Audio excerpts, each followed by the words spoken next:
Ангелов, и бидејќи студентот не е во можност да одржи презентацијата ќе направи менторот, професорот Јорданчо Ангелов. Повелете. Благодарам, Васко. Само да...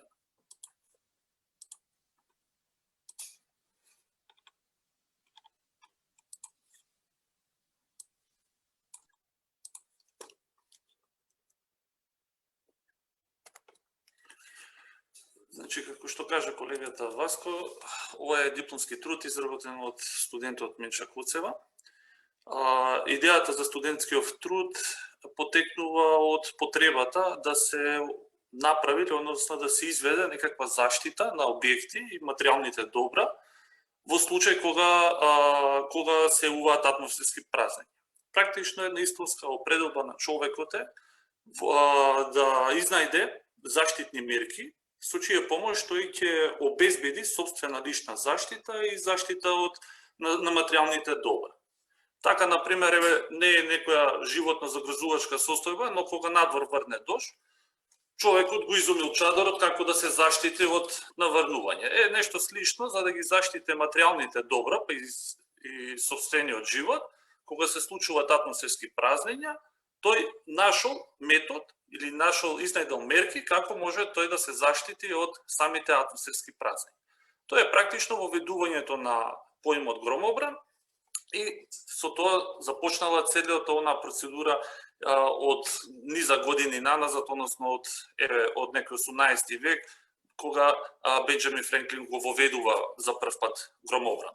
Студентот направил истражување врз основа на кој што како се развива самото атмосферско празнење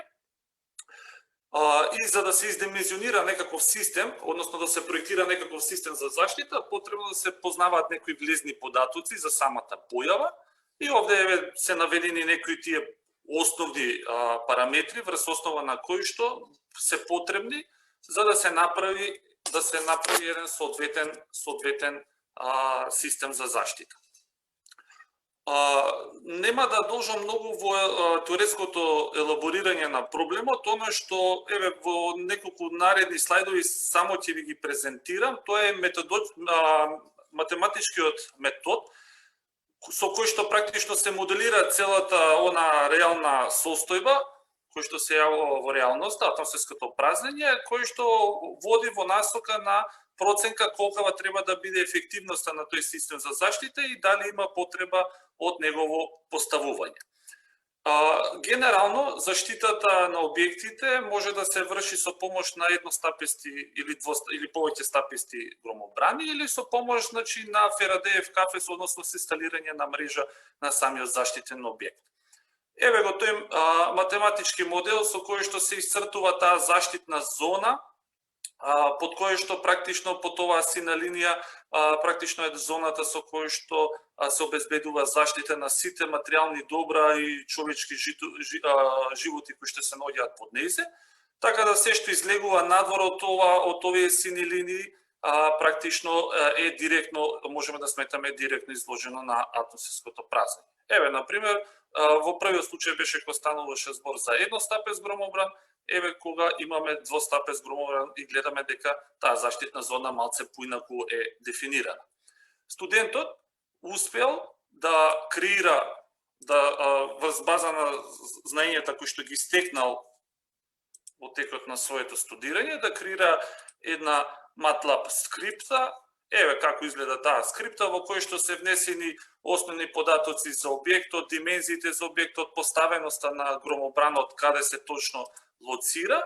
Еве, со едноставно покренување можеме графички, што е малце повизуелно во однос на целата на математичка терминологија, малце визуелно да се полесно да се воочат кои елементи или кои делови од објектите за соодветната поставеност и избрана висина на громобранот се изложени на атмосферско празнење и истите треба да се преземат соодветни корективни мерки со кои што би се заштитило. Самиот програм еве дава решение дека новата, иако првичната висина на громобранот е 20 метра, се увидело дека таа висина не обезбедува целосна заштита на двата разгледувани објекти и дека новата висина еве од прилика треба да биде приближно 25 метри со кој што би се обезбедила значи целосна заштита на самите објекти. Истиот овој пример можеме да го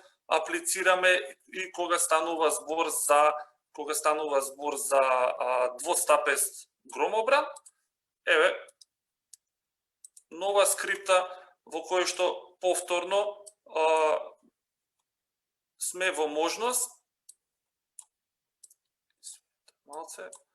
еве со едноставна 3D визуализација можеме да воочиме еве ги каде се сега објектите и во зависност од соодветно избраната висина на двата и позиционираност на двата громобрани може да се воочи нивната заштита, односно како истите се заштитени, односно се влезени во таа заштитна површина која што ја обезбедуваат од громобраните и се во можност, односно практично обезбедуваме целосна заштита на објектите.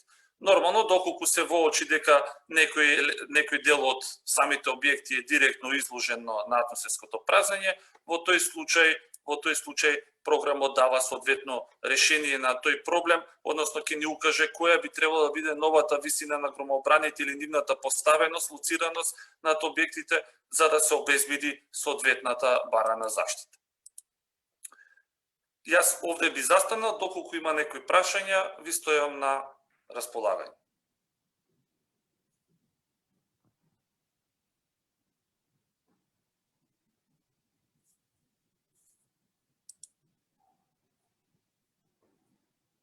Дали има прашања? Јорданче, ти благодарам за презентацијата. Продолжуваме понатака со последната презентација за денеска.